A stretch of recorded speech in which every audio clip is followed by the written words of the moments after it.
Okay, Shreya, you can start. Okay, sir. A very good morning to everyone and a warm welcome to Mr. Rahul sir. On behalf of PCCOER, it's a great pleasure to introduce our speaker for today. Mr. Rahul has taught and mentored around 1.5 lakh students from 18 different states.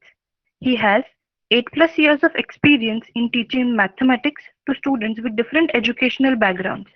Mr. Rahul has a master's degree in mathematics and statistics. He has taught mathematics and physics to students preparing for JEE Mains, JEE Advanced, GATE, CSIR NET, JAM Maths and JAM Physics. He also teaches mathematics on G-Centric and Genic Education's YouTube channels. We are delighted to have you here, sir. You can please take over the session.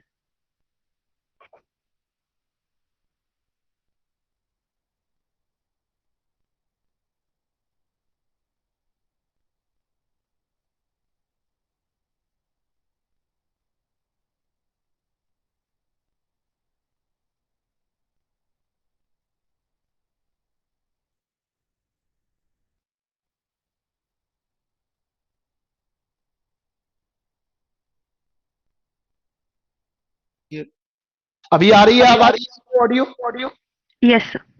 Okay okay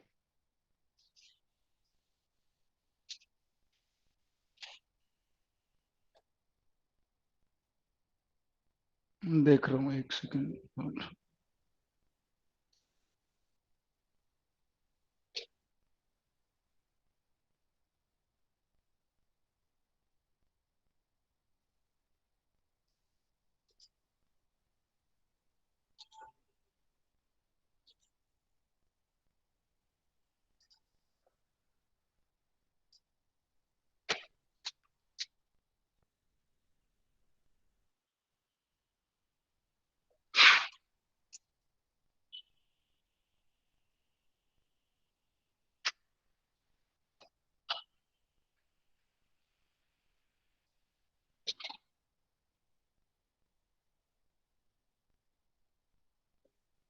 hello अभी आ रही है बच्चों को अब तो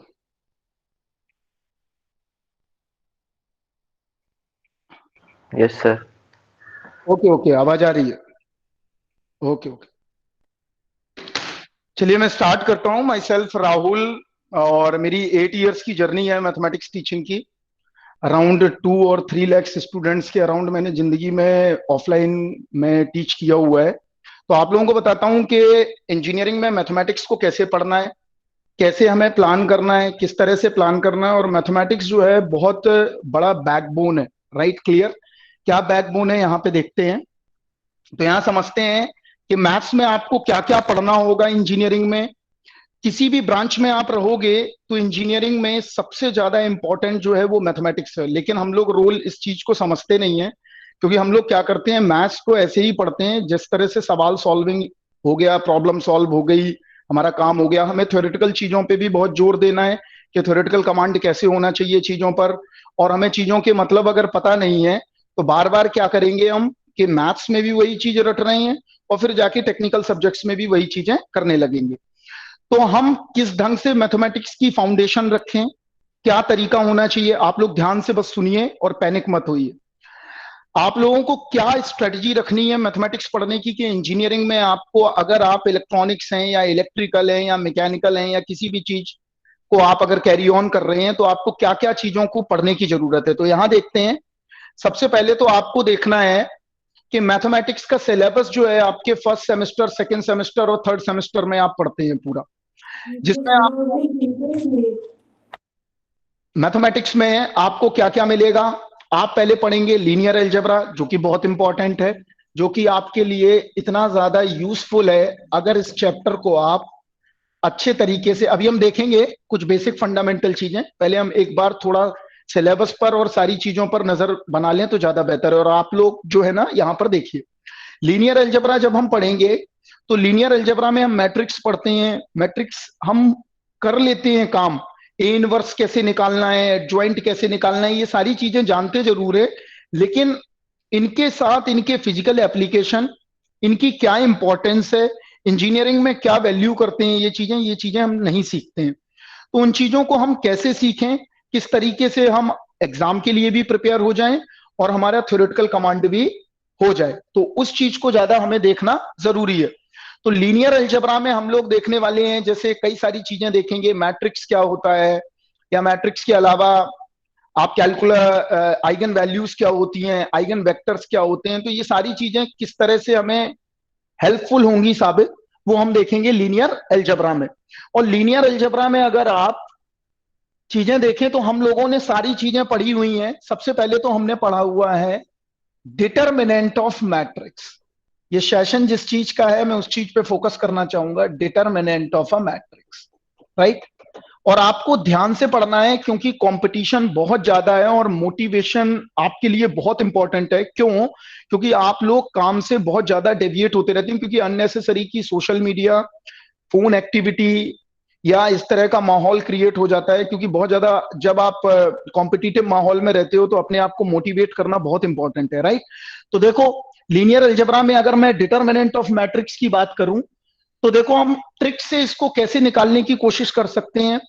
आपने एक method तो सीखा ही है जो आप पढ़ के आए हैं ऑलरेडी, लेकिन हम चाहते हैं कि इसको अगर शॉर्टकट से करना चाहें तो हम कैसे करेंगे। तो हम कुछ शॉर्टकट्स आपको बताते हैं जो कि आपको बहुत हेल्पफुल साबित होंगे अभी आप जब इंजीनियरिंग स्टार्ट करोगे। तो यहां देखते हैं सबसे पहले कि डिटरमिनेंट को कैसे शॉर्टकट मेथड से सॉल्व करें।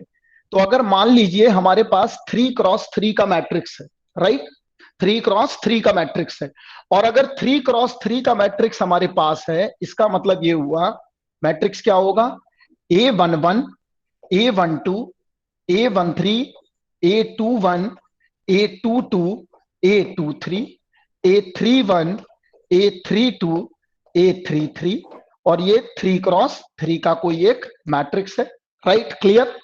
इस मैट्रिक्स का अगर मुझे डिटरमिनेंट शॉर्टकट मेथड से निकालना है तो देखो एक तो हमारे पास मेथड ऑलरेडी अवेलेबल होता है कि हम क्या करते हैं कि डिटरमिनेंट सॉल्व करने का जो बचपन में मेथड सीखते हैं वो कर सकते हैं, फिर हम डिटरमिनेंट शॉर्टकट से भी निकाल सकते हैं, और आज हम ये भी बताएंगे कि डिटरमिनेंट के क्या यूज होते हैं, राइट। एक एक चीज को थोड़ा देखते हैं और प्ले करने की कोशिश करते हैं मैथमेटिक्स में।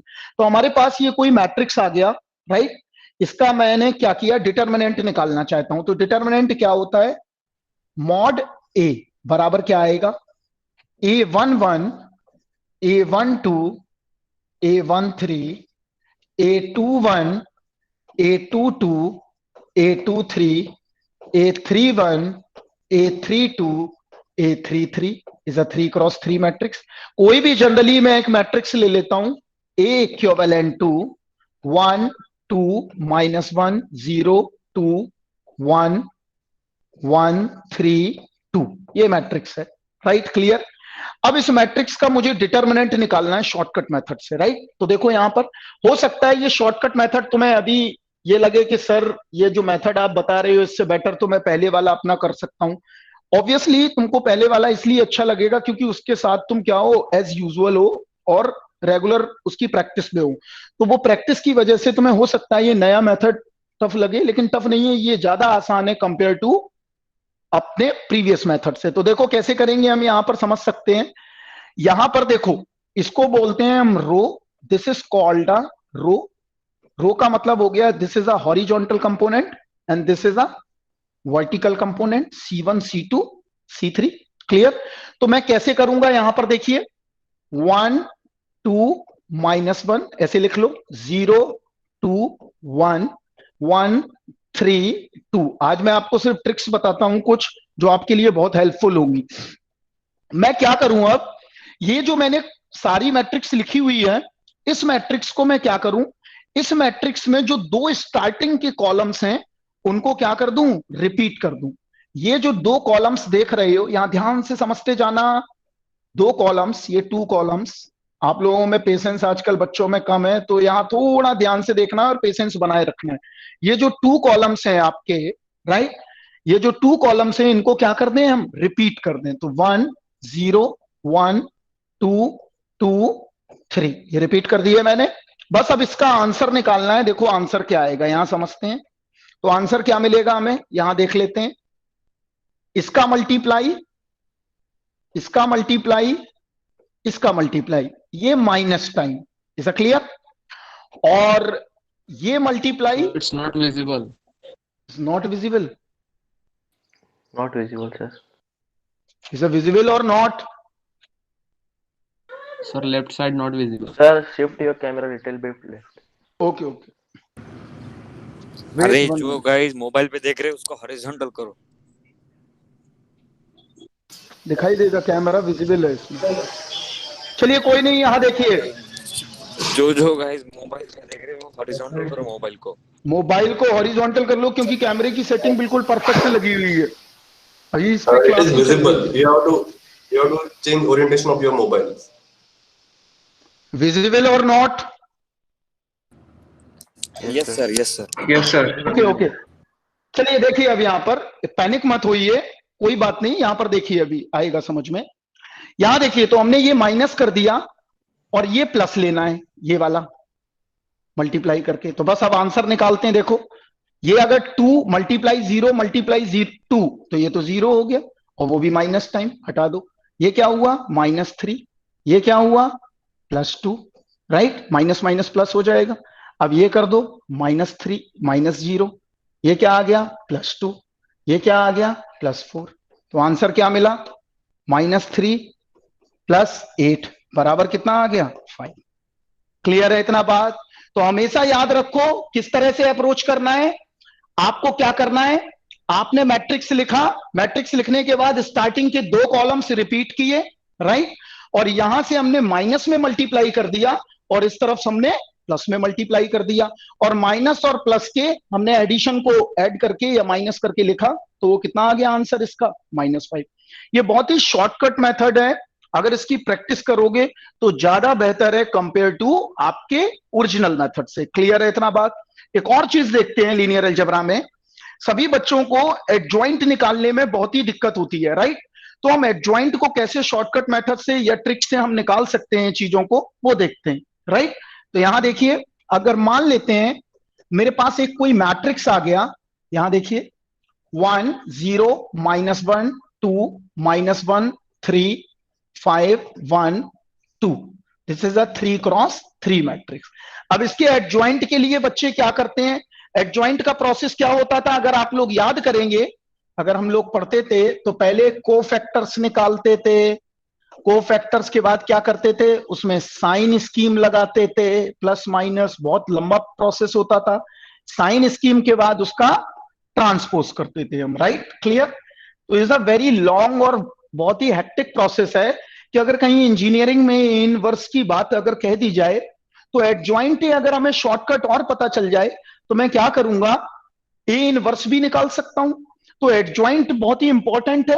तो एडजॉइंट को देखो हम कैसे निकालेंगे शॉर्टकट मेथड से, यहां समझते हैं।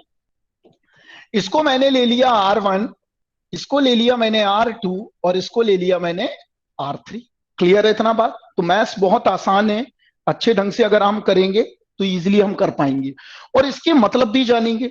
क्लियर है? एक स्टेप बाय स्टेप, क्योंकि maths is a very time taking process. ऐसा नहीं है कि आपने बहुत जल्दबाजी में अगर सीख भी लिया तो आपकी जर्नी में ये बहुत इंपॉर्टेंट रहता है कि आपने मैथ्स कैसे सीखा। ज्यादातर लोगों का रुझान क्या रहता है कि हम प्रॉब्लम्स लगा लें और काम हो जाए, लेकिन प्रॉब्लम से ज्यादा जरूरी है कि हमें चीजों के मायने भी पता होना चाहिए। अगर मैं पूछ रहा हूं कि dy/dx या डेरिवेटिव क्या है, तो आपको ये भी पता होना चाहिए कि डेरिवेटिव एग्जैक्टली इंजीनियरिंग में क्या कहता है, फिजिक्स में क्या कहता है। ये नहीं कि आपने मैथ्स में सिर्फ क्वेश्चन करना, सॉल्व करना सीख लिया, लेकिन आपको चीजों के मतलब और चीजों की वैल्यू पता नहीं है, राइट? तो अच्छे तरीके से करेंगे, स्ट्रॉन्ग फाउंडेशन से करेंगे तो मैथ्स बहुत इंटरेस्टिंग है। हम बचपन से ही पढ़ते आते हैं, हम फर्स्ट क्लास में भी जब होते हैं उस समय भी हम अलजेब्रा कर रहे होते हैं। 3 apple, 3 apples, 5 apples, 6 apples, how many apples, तो this is the term of algebra. ये भी अलजेब्रा ही है एक तरह से, राइट? तो अलजेब्रा ही कर रहे होते हैं हम वहां पर भी। तो मैथ्स बहुत ज्यादा इंपॉर्टेंट है, उसकी ज्यादा वेटेज अगर देखोगे लाइफ में बहुत ज्यादा ही क्रूशियल इंपॉर्टेंस प्ले करता है, राइट? तो यहां देखो, अब इसको कैसे करें हम, तो यहां देखो, इसको इस तरह से पहले लिख लो, राइट? पूरे मैट्रिक्स को इस तरह से ऐसे लिख लो। ये देखो, ये अभी यहीं पर बहुत जल्दी से कर देते हैं। तो अब देखो क्या करेंगे, इसमें क्या करेंगे, हमने क्या लिया था, हमने लिया है, यहां देखना ध्यान से, इसको R1 लिया, इसको R2 लिया, इसको R3 लिया, राइट? लेकिन मेरी ट्रिक में क्या है, इसको R1 लो मिडिल को, इसको R2 लो और इसको R3 लो। क्लियर है इतना बात? This is R1, this is R2 and this is R3, right? ये मेरा नोटेशन है, बट जो स्टैंडर्ड नोटेशन है वो क्या है, R1 R2 R3। बट ये नोटेशन अभी कर लिया हमने, मिडिल टर्म को R1 ले लिया, इस वाले टर्म को R2 ले लिया और इस वाले टर्म को R3 ले लिया। तो अब एडजॉइंट लिखते हैं, क्या आएगा देखो यहां पर, एडजॉइंट ऑफ ए बराबर, यहां देखिए क्या मिलेगा, मैं यहां ध्यान से समझिए, हम मिडिल यहां पर खड़े हो जाते हैं, राइट? यहां पर स्टैंड कर जाओ आप, ऐसा समझ लो कि आप यहां से स्टार्ट कर रहे हो, is my part of trick. तो हम -1 पहले आएगा, फिर 2 मिलेगा, क्लियर? 2 के बाद 3 मिलेगा और 3 के बाद हम फिर लौट के यहीं आ जाएंगे। क्लियर है इतना बात? तो हमें ध्यान रखना है किसका, यहां देखो फिर से समझो, फिर से बता रहा हूं, -1 गए, फिर 3 गए, फिर 2 गए और फिर 1 आ गए। तो कैसे लिखोगे, -1 3 2 -1, ये R1 हो गया हमारा। क्लियर? R2 कैसे लिखा जाएगा, 1 2 5 1 1 2 5 1। आगे देखते हैं, 0 -1 1 0 0 -1 1 0, इतना कर लिया। इसके बाद हम क्या करेंगे, जो R1 है उसको रिपीट कर लेंगे, R1 को क्या कर लेंगे, रिपीट कर लेंगे। तो रिपीट कर लो R1 को, क्या मिला, -1 3 2 -1, ये आ गया हमारे पास। क्लियर है इतना बात? अब आंसर निकालना है एडजॉइंट का, तो देखिए क्या आएगा एडजॉइंट। ये करना बहुत इजी है, कुछ नहीं करना है आपको, आप मिडिल वाला जो R1 है R2 है उस पे आप मिडिल पोर्शन पे खड़े हो जाएं and then move the same path, वहीं पर लौट के आना है। तो -1 3 2 -1 1 2 5 1 0 -1 1 0। क्लियर है इतना बात? तो यहां पर देखो कर देते हैं। अब इसका आंसर निकालना है, तो आंसर कैसे मिलेगा, इसको इससे मल्टीप्लाई करो तो कितना आया, -2 -5 आ गया। इसको इससे मल्टीप्लाई करो, 15 -4 कितना आ गया, 15 -4 11। यहां मल्टीप्लाई करो 2 और +5 7, यहां मल्टीप्लाई करो -1, यहां मल्टीप्लाई करो 2 7, यहां मल्टीप्लाई करो -1, यहां मल्टीप्लाई करो -1, यहां मल्टीप्लाई करो -2 और -3 -5, यहां मल्टीप्लाई किया -1। This is the adjoint of my matrix, जो हमारी मैट्रिक्स थी उसका एडजॉइंट निकल आया है। इसका क्या ले लिया, ट्रांसपोज, यही क्या हो गया, आंसर हो गया। तो हमेशा याद रखना है कि एडजॉइंट की टेक्निक्स में आपको घबराना नहीं है। एडजॉइंट निकालते वक्त क्या करना है, बस आपको मिडिल पोर्शन को R1 ले लेना है, थर्ड पोर्शन को आपको R2 ले लेना है और जो फर्स्ट रो थी उसको R3 ले लेना है। R1 को दोबारा से रिपीट कर देना है, जो R1 हमने लिया है उसको रिपीट कर देना है एंड देन क्या ले लेना है, आंसर ले लेना है। क्लियर है इतना बात? तो ज्यादा टफ नहीं है, इजीली आप इस चीज को अच्छे ढंग से अंडरस्टैंड करके कर सकते हो। क्लियर है इतना बात? अब देखो यहां पर, अब मैं इसको थोड़ा छोटा करता हूं, यहां देखिए, अगर मान लो मेरे से पूछा जाए कि ए इनवर्स क्या होगा, तो आप क्या बताओगे, एडजॉइंट ए बाई मॉड ए। और एडजॉइंट ए हमने निकालना सीख लिया शॉर्टकट से, राइट? और मॉड ए निकालना भी सीख लिया मैंने शॉर्टकट से। क्लियर है इतना बात? तो ये सारी चीजें अगर हमें पता है तो बताइए बच्चे लोग, आप लोग चैट बॉक्स में लिख के बताएं, क्या ए इनवर्स निकालने में कोई दिक्कत आएगी आपको? चैट बॉक्स पे लिख के बताएं, क्या आपको ए इनवर्स निकालने में कोई दिक्कत आएगी? नहीं आ सकती। एडजॉइंट भी आप इजीली निकाल सकते हो, एडजॉइंट में भी आपको कोई दिक्कत नहीं आएगी और डिटर्मिनेंट में भी आपको कोई दिक्कत नहीं आएगी। क्लियर है इतना बात? अब हम आगे देखते हैं कि एडजॉइंट का और डिटर्मिनेंट तो देख लिया, अब आपको बताते हैं कि डिटर्मिनेंट का काम क्या है, क्योंकि हमें यह भी जानना जरूरी है। अगर हमने ट्रिक समझ ली है तो हमें थोड़ा स्टडी भी तो करना जरूरी है। तो मैं क्या करता हूं, एडजॉइंट का आपको मतलब बताता हूं। क्लियर है? तो यहां देखते हैं कैसे होगा, सॉरी, यहां पर आपको डिटर्मिनेंट के मायने बताता हूं, डिटर्मिनेंट क्यों यूज करते हैं और क्या जरूरत है। देखो जो बुक में लिखा है वो तो आपको पता ही है, मैं बताता हूं अपनी थिंकिंग के हिसाब से। सभी बच्चे मुझे ये बताएं कि क्या उन्होंने ये इक्वेशन पढ़ी है, ax इक्विवेलेंट टू b? ये बहुत ही सिंपल इक्वेशन है, बताएं चैट पे ये इक्वेशन पढ़ी है कि नहीं? बिल्कुल। अगर आपने ये इक्वेशन पढ़ी है तो आपको ये भी पता होगा कि x बराबर हो जाएगा a इनवर्स b। क्लियर? इस बात से सहमत हैं? चैट पे हमें एनर्जी चाहिए सभी बच्चों से, इंजीनियर हैं आप लोग। तो ये आ गया a इनवर्स b। तो a इनवर्स क्या था, हमने क्या बताया? एडजॉइंट a बाई मॉड ए। अभी देखो डिटर्मिनेंट का कितना ब्यूटीफुल काम अभी सामने निकल के आने वाला है। जो किताब में लिखा है मैं वो नहीं बता रहा हूं, आपको अलग ढंग से सोचना सिखा रहा हूं, कैसे सोचना है वो जरूरी है। तो ये मिल गया adjoint A into mod into B upon mod A. तो यहां देखो क्या किया मैंने, तो यहां पर लिख लिया x बराबर, इसको मान लेता हूं मैं अभी के लिए एक कांस्टेंट अपॉन मॉड ए। ये आ गया। क्लियर है इतना बात? हाँ, ये सेशन रिकॉर्डेड मिल जाएगा, आप प्रदीप सर से पूछ सकते हैं। x equivalent to k by mod a, right? ये मिल गया। इसका मतलब ये हुआ कि ये हमें एक रिलेशन मिला है। x मतलब क्या हुआ, अगर आप लोग जानते हैं तो लिखें चैट पर। x मतलब एक वेक्टर, मॉड ए मतलब एक डिटर्मिनेंट। यही हुआ। क्लियर है इतना बात? x का मतलब एक वेक्टर और मॉड का मतलब एक डिटर्मिनेंट। तो मैंने क्या किया, अब यहां देखो, x directly proportional to 1 upon mod a. Clear है इतना बात? तो हमें ये यहां से हम एक क्या निकाल सकते हैं, एक रीजनिंग प्ले कर सकते हैं कि अगर मॉड ए इंक्रीज करेगा तो वेक्टर डिक्रीज करेगा, अगर मॉड ए डिक्रीज करेगा तो वेक्टर इंक्रीज करेगा। इसका मतलब ये हुआ कि वेक्टर की साइज जो है वो डिटर्मिनेंट पे डिपेंड करती है, या इसकी लेंथ, वेक्टर की लेंथ किस पे डिपेंड करती है? डिटर्मिनेंट पर डिपेंड करती है। बताइए बच्चों लोग, आपको समझ में आया?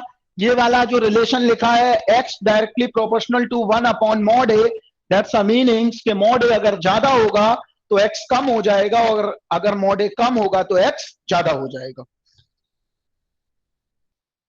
क्लियर है इतना बात? इसका मतलब ये हुआ कि हमें यहां से साइज के बारे में भी इंफॉर्मेशन पता चली। इसके बाद अब हम देख सकते हैं दूसरा, या तो क्या होगा, मॉड ए या तो पॉजिटिव होगा या मॉड ए नेगेटिव होगा। यही हो सकता है दो कंडीशन। अगर मॉड ए पॉजिटिव होता है या मॉड ए नेगेटिव होगा, इसका मतलब ये हुआ एक्स का जो ओरिएंटेशन है, ओरिएंटेशन मतलब क्या हुआ, कोई भी वेक्टर जो है वो क्या करेगा मूवमेंट के लिए, या तो क्लॉकवाइज लेगा या एंटी क्लॉकवाइज लेगा। अगर वो क्लॉकवाइज लेता है तो नेगेटिव, और एंटी क्लॉकवाइज लेता है तो पॉजिटिव। अगर एंटी क्लॉकवाइज नेगेटिव है तो clockwise positive. Negative is just a direction only. तो यहां पर हमें यह पता चल गया कि अगर डिटर्मिनेंट पॉजिटिव और नेगेटिव आता है तो वेक्टर का हमारा ओरिएंटेशन क्या रहेगा, ये चीज हम समझ गए। क्लियर है इतना बात? तो हमें ये दो चीजें यहां से पता चली कि एक तो वेक्टर की लेंथ के लिए इंपॉर्टेंट है, and the second is vector के ओरिएंटेशन के लिए भी डिटर्मिनेंट इंपॉर्टेंट होता है। क्लियर है इतना बात? आप लोग अभी फर्स्ट सेमेस्टर के ही स्टूडेंट हैं? चैट पे लिखेंगे लोग। ओके, फर्स्ट सेमेस्टर पढ़ा आप लोगों ने? अलजेब्रा पढ़ा आप लोगों ने? नहीं पढ़ा अभी, कोई नहीं, चलिए आगे और देखते हैं कुछ इंटरेस्टिंग चीजें। यहां देखिए अब और कुछ कैलकुलस देखते हैं जो आप लोगों ने पढ़ा है पहले, राइट? उसमें ज्यादा आपको मजा आएगा, तो उससे पता चलेगा कि कैलकुलस में कैसे क्या करना है। तो यहां देखिए, आप लोगों को बहुत ज्यादा दिक्कत होती है अभी आगे चल के इंजीनियरिंग में, जब आप स्टार्ट करेंगे। मैं आज आपका बेसिक ही देख रहा हूं, जो भी है आपको बता रहा हूं वही देखना है बस। आप लोगों को इंटीग्रेशन बाई पार्ट्स में बड़ा दिक्कत होती है बच्चों को। पार्ट्स में क्यों दिक्कत होती है? क्योंकि इसके फॉर्मूले को भी अगर आप देखेंगे तो बड़ा ही लेंदी है, लोगों को याद नहीं रहता है। बच्चे अगर जानते होंगे तो उनको पता होगा, चैट पे लिख सकते हैं। तो हम इस चीज को कैसे शॉर्टकट मेथड से सीखने की कोशिश करें और जल्दी हम लगा सकें, जो कि हमारा प्राइम टारगेट है। तो यहां देखते हैं कैसे करेंगे, यहां समझते हैं। इंटीग्रेशन बाय पार्ट्स आपको इंजीनियरिंग में बहुत ज्यादा यूजफुल रहेगा। इलेक्ट्रिकल इलेक्ट्रॉनिक्स के बच्चे जब आप लोग फूरियर सीरीजेस वगैरह पढ़ोगे तो इंटीग्रेशन बाय पार्ट्स वहां बहुत यूज होता है, फ्रिक्वेंटली पर डे यूज होता है, अगर हम इंजीनियरिंग के किसी ना किसी पेपर में देखें, राइट। तो हम अब क्या करना चाहते हैं इंटीग्रेशन बाय पार्ट्स में, तो देखिए पहला आई बराबर x square sine x dx। सभी बच्चे बताएं इसमें अगर हम नॉर्मली मेथड अप्लाई करें तो हम क्या लगा सकते हैं, इसमें इंटीग्रेशन बाय पार्ट्स का रूल लगा सकते हैं कि नहीं बच्चे लोग? इंटीग्रेशन बाय पार्ट्स लगा सकते हैं कि नहीं? लगा सकते हैं। इसका मतलब ये हुआ कि इंटीग्रेशन बाय पार्ट्स का अगर फार्मूला भी नहीं है पता तो हम इंटीग्रेशन बाय पार्ट्स को यूज करके इसका इंटीग्रल कैसे निकालेंगे, ये काम करना है हमें। तो देखो कैसे करेंगे, यहां ध्यान दो, यहां समझो, इसका रूल समझो। रूल क्या है? रूल बहुत सिंपल है और बहुत ही ज्यादा प्रिसाइज है। यहां देखिए हम क्या कर सकते हैं,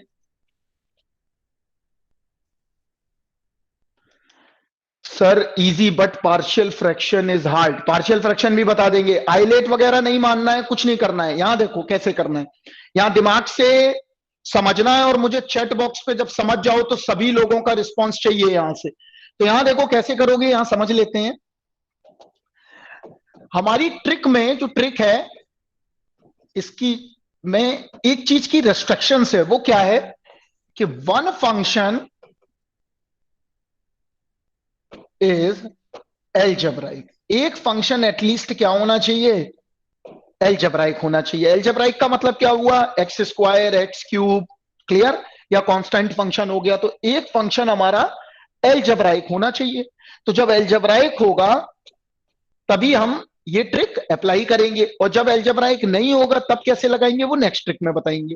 तो यहां देखो अगर एक कोई फंक्शन एलजेब्राइक है तो हम कैसे करें इसको, तो यहां समझो, हमको ये पता है कि एलजेब्राइक फंक्शन का अगर हम डेरिवेटिव करके देखें तो सभी बच्चे बताएं एट टाइम बीइंग्स उसका डेरिवेटिव 0 होगा कि नहीं होगा?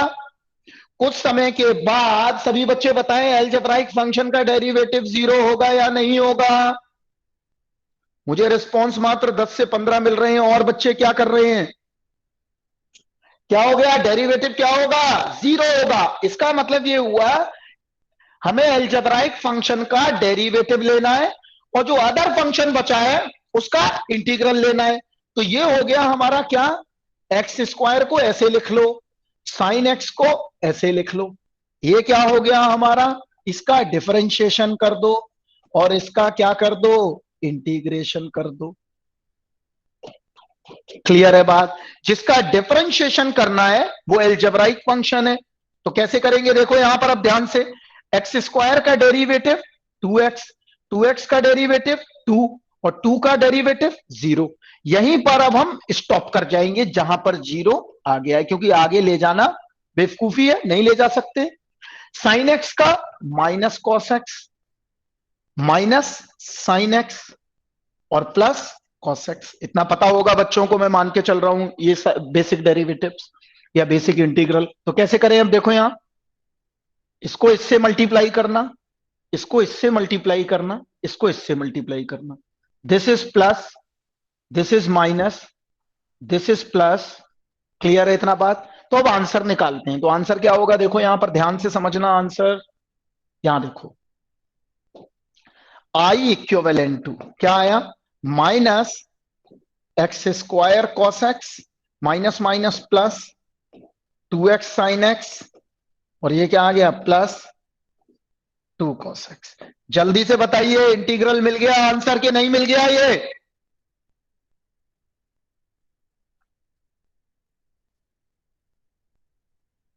सभी बच्चों के रिस्पांस चाहिए, कुछ नहीं करना है। जो एल्जेब्राइक फंक्शन है उसका डेरिवेटिव करो, जो अदर फंक्शन है उसका इंटीग्रल करो, इजीली करते चले जाओ।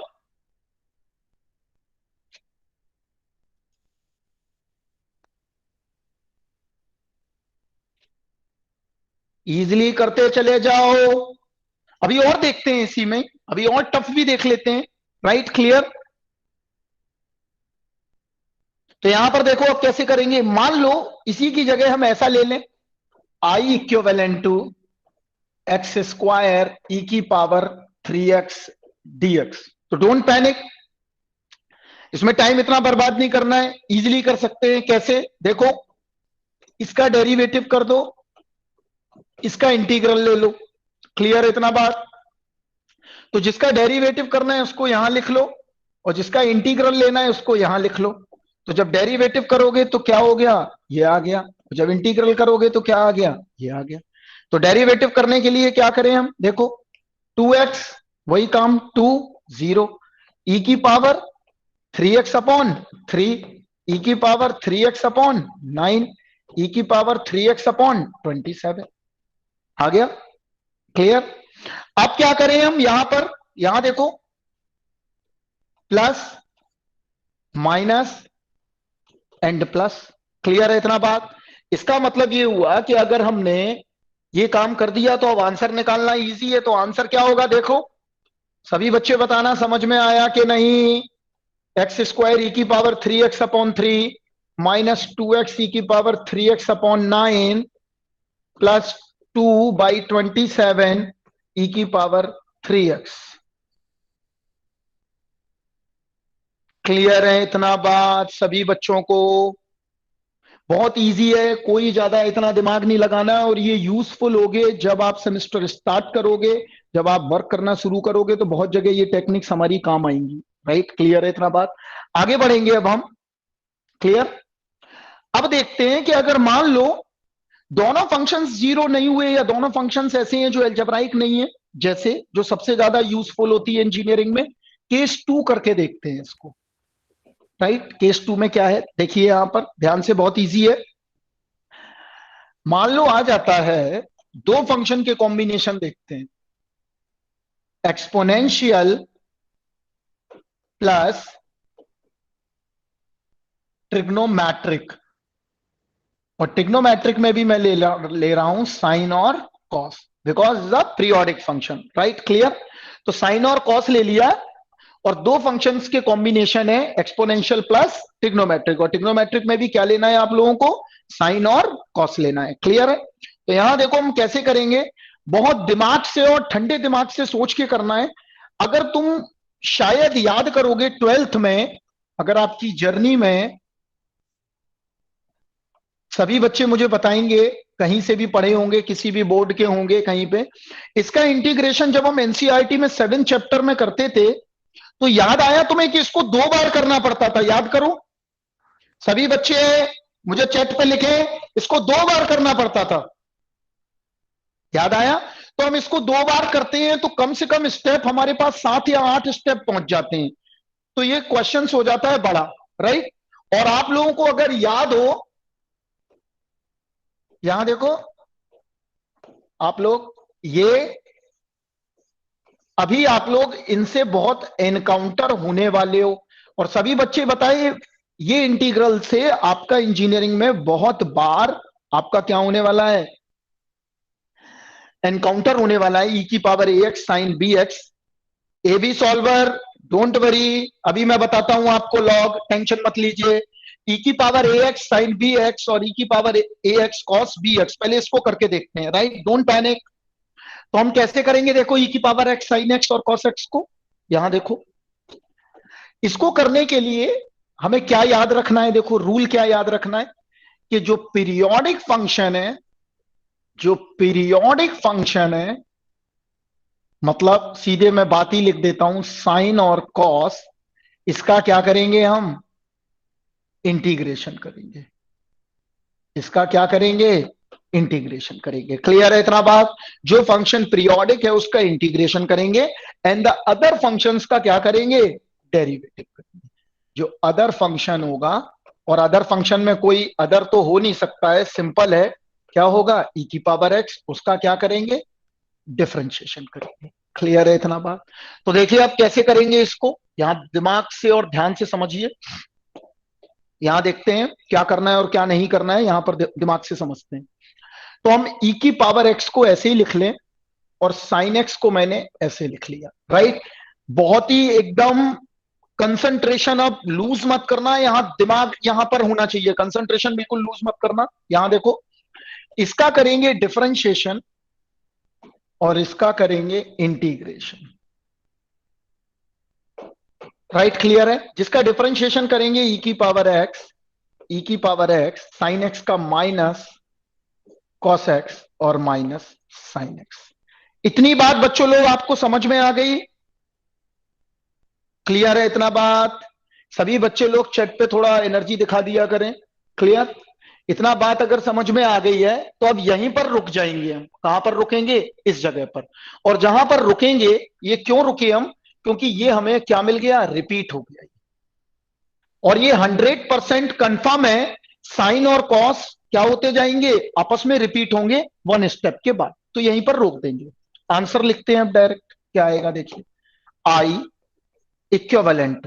कैसे लिखेंगे? देखो यहां पर, इसको प्लस ले लो, इसको माइनस ले लो, इतना लिख लो पहले तो। Right, clear? One is the plus and second is the minus. तो आंसर लिखते समय देखो ध्यान रखना है, माइनस ई की power x cos x. Clear? ये क्या आ गया? प्लस ई की पावर एक्स साइन एक्स। इतना बात समझ में आया बच्चों लोग कि माइनस ई की power x cos x plus e की power x sine x. Clear? अब हम क्या करें? देखो क्या करना है यहां पर, यहां दिमाग से समझना। ये वाला जो है फंक्शन और ये फंक्शन, यहां पर क्या कर दें? मल्टीप्लाई कर दें। और किसके साथ मल्टीप्लाई करें? इंटीग्रल साइन लगाकर मल्टीप्लाई करते हैं। तो यहां पर मल्टीप्लाई करोगे क्या मिलेगा? ILATE rule, A B solver मत लगाओ, यहां पर जो बता रहे हैं वो देखो पहले एक बार। Right, clear? तो ये क्या बन गया? अगर इसका मल्टीप्लाई करेंगे तो ये आएगा ई की पावर एक्स माइनस का sine x dx. I know ILATE rule, लेकिन अभी आइलेट लगानी नहीं है क्योंकि हम टेक्निक्स बता रहे, तुम्हें शॉर्टकट बता रहे। तुम्हें आइलेट लगाना है लगा लो। तो ये आ गया माइनस, तो यहां रख दिया। बच्चे लोग, आप लोग बताइए ये किसके बराबर है? आई के बराबर है कि नहीं है? ये जो इंटीग्रल आया है, ये जो मल्टीप्लाई करके, ये आई के बराबर है या नहीं है? जब ये आई के बराबर है तो ये क्या हो गया? 2i, I and I 2i minus e की power x cos x plus e की power x sine x. Clear? अब क्या करा देखो यहां पर, तो आई बराबर क्या मिल गया हमें? माइनस ई की पावर एक्स कॉस एक्स। कुछ नहीं करना है तुम्हारे लिए, मैंने इतना लॉन्ग मेथड करके दिखा रहा हूं, वरना ये और आसान है सारी चीजें। ये निकल आए? क्लियर है बात बच्चे लोग? इतना बताइए जल्दी से।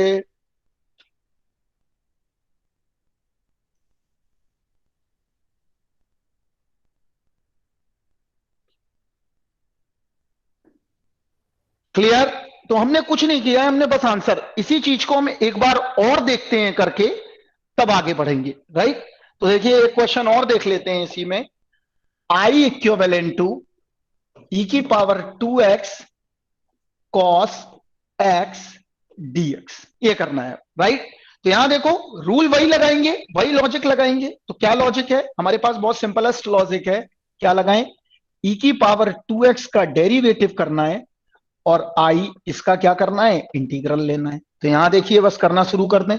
ये आ गया 2e की पावर 2x 4e की पावर 2x, ये मिल गया हमें। Right, clear? यहां पे क्या आया? Sine x. Right, clear? और यहां क्या मिल गया? Minus cos x. बस अब यहीं पर हम रुक जाएं। क्यों? क्योंकि हमें रिपीट करके मिल गया है, तो यहां पर हमारा रुकना जरूरी है। तो हमने क्या किया? अब यहां देखो, ये प्लस कर दिया, ये माइनस कर दिया। Right, clear? तो क्या मिला? ई की power 2x sine x minus minus plus 2e की पावर 2x कॉस एक्स, ये आ गया। राइट? हमने क्या सिखाया था आपको? हमने बताया था कि इसका इसका मल्टीप्लाई कर दो। राइट? जब मल्टीप्लाई करेंगे तो क्या मिलेगा? देखो माइनस 4e की power 2x cos x dx। बताओ कर पाओगे कि नहीं सभी बच्चे ये इंप्लीमेंटेशन? तो आई बराबर क्या मिल गया हमें? ई की power 2x sine x 2e⁻²x cos x upon 5। बताइए हो गया कि नहीं? तो देखो, ट्रिक्स सीखना है, अच्छी बात है, सीखिए, लेकिन हमें क्या करना है, हमें जो मेन मकसद है हमारा, कि हमें इन ट्रिक्स का काम सिर्फ इसलिए इस्तेमाल करना है कि जिससे कि हम टाइम को रिड्यूस कर पाए। लेकिन हमें ज्यादा फोकस किस पे करना है इंजीनियरिंग में? अगर हम देखें तो ज्यादा फोकस आपको कंसेप्ट्स पे करना है और थ्योरेटिकल कंसेप्ट्स पर करना है या थ्योरी पर करना है। अगर आपका थ्योरी अच्छा है, चीजें समझदारी से कर रहे हो, तो इजीली आप चीजों को समझते भी चले जाओगे। राइट, क्लियर है? अगर आप चाहो तो मैं तो 8-10 साल से पढ़ा ही रहा हूं, अगर आप देखना चाहोगे तो आप जाके यूट्यूब पे भी वीडियोस मेरे पड़े हुए हैं, 3 इयर्स एगो के वीडियोस हैं, आप इंजीनियरिंग में देख सकते हैं जाकर। एक तो जेनिक एजुकेशन है, जब आप लोग गेट की प्रिपरेशन करेंगे इसके लिए, और एक है जी सेंट्रिक, उस पे भी वीडियो को शूट किया गया है। Right, clear? और मुझे 8 इयर्स हो गए हैं, ऐसा कोई देश में जगह नहीं है जहां पर हमने इंजीनियरिंग के बच्चों को नहीं पढ़ाया हो, जितने भी प्रेप स्कूल है इंजीनियरिंग के। तो ध्यान रखना है, जेनिक पे देख सकते हैं जाके गेट के वीडियोस, या जी सेंट्रिक पे देख सकते हैं। क्लियर है इतना बात? और ये आपके लिए बहुत यूजफुल साबित होंगे। अगर आप देखेंगे तो वहां पर मैंने प्रोबेबिलिटी को किस ढंग से बताया है, कैसे बताया है कि कोई भी जिसको प्रोबेबिलिटी कभी नहीं भी पढ़ा हुआ है तो वो बच्चा भी समझ सकता है। राइट, क्लियर है इतना बात? थोड़ा सा मैं झलक दूंगा आपको प्रोबेबिलिटी की भी। मैं आपको, अगर आप बोलेंगे तो मैं आपको कोई भी टॉपिक आप अपने हिसाब से आप बोलिए, मैं आपको एक टॉपिक एक्सप्लेन करके सिंप्लिसिटी से दिखाना चाहता हूं कि प्रोबेबिलिटी जो है कितनी आसान है। अगर आप बोलेंगे तो मैं अपने अकॉर्डिंग बताऊं, अगर आप चाहें तो आप अपना टॉपिक बताइए। आप सभी लोग चैट बॉक्स पे लिखिए, मैं समझाता हूं आपको। देखिए यहां पर कोई भी एक टॉपिक ले सकते हैं हम प्रोबेबिलिटी में। राइट, क्लियर है? कोई भी एक टॉपिक, अगर हम प्रोबेबिलिटी अगर सीखेंगे तो बहुत ही यूजफुल है, और प्रोबेबिलिटी में कोई भी टॉपिक ले सकते हैं। मैं बेस थ्योरम आपको सिखाता हूं, और बेस थ्योरम आपको जो मैं फंडामेंटल बताने जा रहा हूं वो मेरा अपना क्वाइन किया हुआ फंडामेंटल है। उस फंडामेंटल से आपको सारी चीजें समझ में आ जाएंगी। चलिए मैं आपको बेस थ्योरम समझाता हूं तो आपको समझ में आएगा। राइट, तो देखिए यहां पर एक हम बेस थ्योरम देख लेते हैं, जिससे कि आज का लेक्चर आपको एटलीस्ट ट्रिक्स के अलावा भी आपको पता चल जाए कि बेसिकली थ्योरेटिकल चीजें भी क्या होती हैं। राइट, तो बेस थ्योरम देख लेते हैं, ज्यादा बेहतर रहेगा। क्लियर? तो देखते हैं बेस थ्योरम क्या है क्या नहीं है, यहां समझते हैं सबसे पहले। तो बेस थ्योरम के लिए थोड़ा समझने के लिए हम क्या करते हैं, कुछ डायग्राम्स बनाते हैं। यहां देखो, चलिए यहां देखिए ध्यान से, मैं एक इलस्ट्रेशन ले रहा हूं, उसके अकॉर्डिंग करना है। यहां देखो, हमारे पास एक बैग 1 है। राइट, म्यूट कर दो बेटा, और ये चीज ध्यान से समझ लो सभी लोग जितने अभी बैठे हैं, वो लोग बिल्कुल अब यहां से ज्यादा यहां वहां मत करें दिमाग, यहां समझें। ये एक बैग 1 है और एक बैग 2 है। राइट, बैग 1 में हमारे पास 4 नंबर हैं, 1 2 3 4, और बैग 2 में हमारे पास 6 नंबर हैं। क्लियर है इतना बात? अब मैं एक प्रोबेबिलिटी का एक क्वेश्चन असाइन करता हूं, सभी बच्चे समझना है। यहां पर एक प्रोबेबिलिटी का एक रूल असाइन करता हूं, एक प्रोबेबिलिटी का एक रूल असाइन करता हूं मैं। रूल क्या है? मैंने बोला कि 1 बॉल, सॉरी 1, या मैं कर सकता हूं, इस बैग 1 में भी 4 नंबर है और बैग 2 में भी 2 3 4 5 6 7 नंबर है। मैं चाहता हूं कि इसमें 4 नंबर आने की प्रोबेबिलिटी क्या होगी। मैं क्या निकालना चाहता हूं? Probability appear on number 4, appears on number 4। मैं क्या निकालना चाहता हूं? Probability appears on number 4। तो बच्चे देखो, कुछ बच्चे क्या करेंगे, यहां समझ लो, बेस थ्योरम बहुत इंपॉर्टेंट है।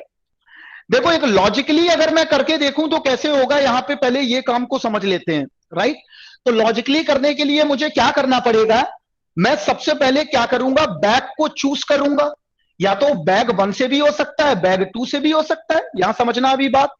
तो पहले मैं बैग चूज करूं, तो बैग चूज करने की प्रोबेबिलिटी क्या होगी? अगर मैं बैग चूज करता हूं, यहां बच्चे समझना, तब प्रोबेबिलिटी क्या आएगी? 1/2। Right, clear. और बैग 1 से 4 नंबर निकालने की प्रोबेबिलिटी क्या होगी? बैग 1 से अगर 4 नंबर निकालूंगा तो प्रोबेबिलिटी 1/4 होगी। क्लियर? अभी समझो बच्चे, सिंपल है क्वेश्चन, लेकिन मैं तुम्हें कुछ और सिखाना चाहता हूं। अगर बैग 2 चूज करेंगे तब भी प्रोबेबिलिटी क्या आएगी? 1/2। लेकिन अगर यहां, सॉरी, हाँ 1/2, और यहां पर अगर बैग 2 से मैं क्या निकालूं? 4 नंबर निकालूं तो प्रोबेबिलिटी आएगी 1/6। क्या उसने क्वेश्चन में ऐसा बोला है? क्वेश्चन में ऐसा बोला गया है कि बैग 1 से निकालो या बैग 2 से निकालो? नहीं बोला है। उसने ये बोला है कि भाई एपियर 4 नंबर चाहिए, चाहे वो बैग 1 से हो चाहे वो बैग 2 से हो। तो यहां देखो कैसे करोगे। बैग 1 से हमने पहले क्या किया? बैग को चूज कर लिया, बैग चूज हो गया चूज। इसके बाद बैग चूज करने के बाद टिकट निकाल लिया। क्लियर? इसमें से भी टिकट निकाल लिया, क्योंकि जब तक बैग चूज होगा नहीं तब तक टिकट ड्रॉ होगा नहीं। क्लियर है? जब तक बैग चूज नहीं होगा तब तक टिकट हम ड्रॉ नहीं कर सकते। इसका मतलब यह हुआ, टिकट के ड्रॉ करने की कहानी बैग के चूज करने पर टिकी हुई है। यहां पर भी वही कर दिया हमने, लेकिन ये दोनों इंडिपेंडेंट सिस्टम है जिसका किसी से कोई मतलब नहीं है। क्लियर? तो यहां पर कितना आ गया? 5/24। आप लोग सहमत हैं इस बात से? 5/24 एडिशन थ्योरम। क्लियर? अब देखिए मैं इसको तुम्हें कैसे समझाता हूं, बहुत फंडामेंटली। यहां समझो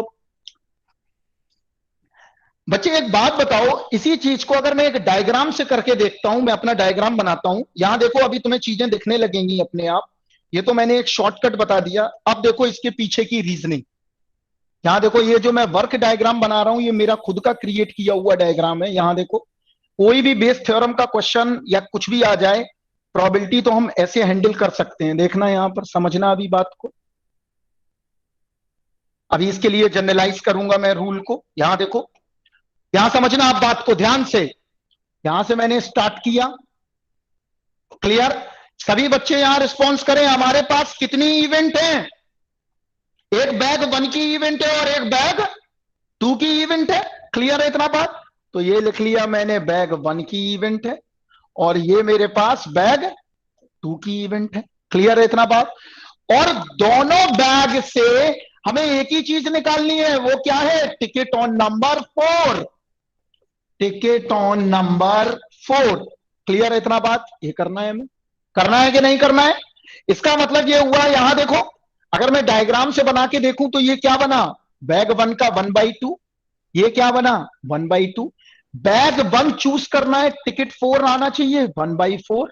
ये क्या बन गया? 1/6। क्लियर है इतना बात? अगर मैं प्रोबेबिलिटी निकालना चाहूं टिकट ऑन 4 की, टिकट ऑन 4, तो क्या मिला? देखो यहां पर 1/2 into 1/4 plus 1/2 into 1/6 equal to 5/24। यही हुआ। क्लियर है इतना बात? चलिए अब इसको जनरलाइज करके देखते हैं कैसे बनेगा। कोई जरूरी नहीं है कि हमारे पास हमेशा 2 ही इवेंट रहेंगी। क्लियर है? कोई जरूरी है बच्चों लोग क्या हमारे पास 2 ही इवेंट रहेंगी? हमारे पास तो बहुत सारी एन इवेंट्स हो सकती हैं। इसका मतलब यह हुआ कि मैं यहां पर इवेंट को कैटेगराइज करता हूं। अब देखो यहां पर ध्यान से समझना, यहां पर समझना आप ध्यान से। मैंने बहुत सारी इवेंट ले ली। यहां देखो,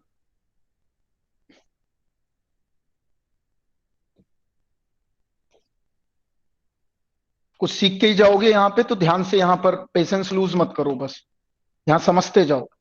एकदम जल्दी चीजें नहीं आती हैं, तो टाइम लगता है चीजों को समझने में।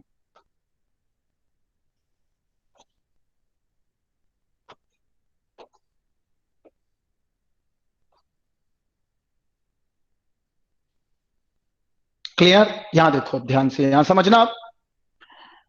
मैं मान लेता हूं मेरे पास टोटल एन इवेंट्स हैं। यहां से मैं स्टार्ट करूंगा। राइट? एक इवेंट E1 है, एक E2 है, ये E3 है, ये E4 है, ये E5 है और ये E है। राइट? क्लियर है इतना? हम निकालना क्या चाहते हैं? हम निकालना चाहते हैं टिकट ऑन नंबर 4, या इसी को ले लेते हैं हम क्या, टारगेट। क्लियर है? हम क्या ले लेते हैं इसको, टारगेट। हम यही तो निकालना चाहते हैं, टारगेट, कि टारगेट की प्रोबेबिलिटी क्या होगी। राइट? सभी बच्चे बताओ, हम यही तो चाहते हैं कि टारगेट की प्रोबेबिलिटी क्या होगी। यही तो पता करना है हमें कि टारगेट की प्रोबेबिलिटी क्या है भाई। क्लियर है? वो ऐसा भी बोल सकता है कि बैक 5 है, बैक 6 है, बैक 7 है, बैक 8 है। Clear? This is a Bayes theorem AB solver. यहां देखिए तो क्लियर। तो यहां देखो, अब यहां पर कैटेगराइज करते हैं। यहां देखो, पी इसको क्या ले सकते हैं, E1, इसको क्या ले सकते हैं, E2, इसको क्या ले सकता हूं मैं, E3, इसको क्या ले सकता हूं मैं, E4, इसको क्या ले सकता हूं मैं, E5, और इसको क्या ले सकता हूं मैं, PEN। इज अ क्लियर और नॉट? इतना काम कर सकता हूं मैं। अब देखो यहां पर जब इतना काम हो गया, अब आगे देखते हैं क्या है। तो बच्चे सभी लोग बताएंगे, यहां पर ध्यान से सुनिए इस बात को ध्यान से सुनना। यहां जब मैं बैग को चूज कर लूंगा, इसके बाद ही तो बॉल निकालूंगा। जब मैं बैग को चूज कर लूंगा, इसके बाद ही तो बॉल निकालूंगा। सभी बच्चे बताएं, सोच के थिंकिंग करो। इसका मतलब यह हुआ कि ये वाला काम पहले हो चुका होगा, ये वाला काम पहले हो चुका होगा। तो देखो यहां पर, तो इसका मतलब यह हुआ, इसको मान लेता हूं मैं ए। राइट? तो ये क्या हो गया, प्रोबेबिलिटी ए अपॉन E1। इसका मतलब क्या हुआ यहां समझना, और सभी बच्चे चैट पे लिखना, E1 is already occurred and A by E1 is occurring. इसका मतलब क्या हुआ, यहां देखो, E1 is already occurred and A by E1 is occurring. A by E1 is occurring. Clear और नॉट? तो ये हो गया P A बाई E1। ये क्या बना, P A बाई E2। ये क्या बना, P A बाई E3। ये क्या बना, P A by EN last वाला। क्लियर है इतना बात सभी बच्चे लोग? अगर अब मैं टारगेट की प्रोबेबिलिटी निकालना चाहूं, तो टारगेट की प्रोबेबिलिटी कैसे निकलेगी, बहुत सिंपल हो गया। यहां देखो कैसे, प्रोबेबिलिटी ऑफ टारगेट या प्रोबेबिलिटी ऑफ ए, क्या आएगा देखो यहां पर, प्रोबेबिलिटी ऑफ टारगेट। यहां समझिए, हम क्या करें, PE1 का मल्टीप्लाई किससे कर दें, PA बाई E1 से। क्यों? क्योंकि जब तक बैग चूज नहीं होगा, तब तक टिकट ड्रॉ नहीं होगा। क्लियर और नॉट सभी बच्चों को? जब तक बैग चूज नहीं होगा, तब तक टिकट को हम ड्रॉ नहीं कर सकते हैं। क्लियर है बात? इसका मतलब ये क्या आ गया देखो, PE1 into PA by E1। Understand और not? Clear? Plus PE2 into PE2, यहां पे हमने हटा दिया, इंटू PA बाई E2। और ऐसे ही चलता रहेगा, कहां तक पहुंच जाएंगे, PEN इंटू PA बाई EN।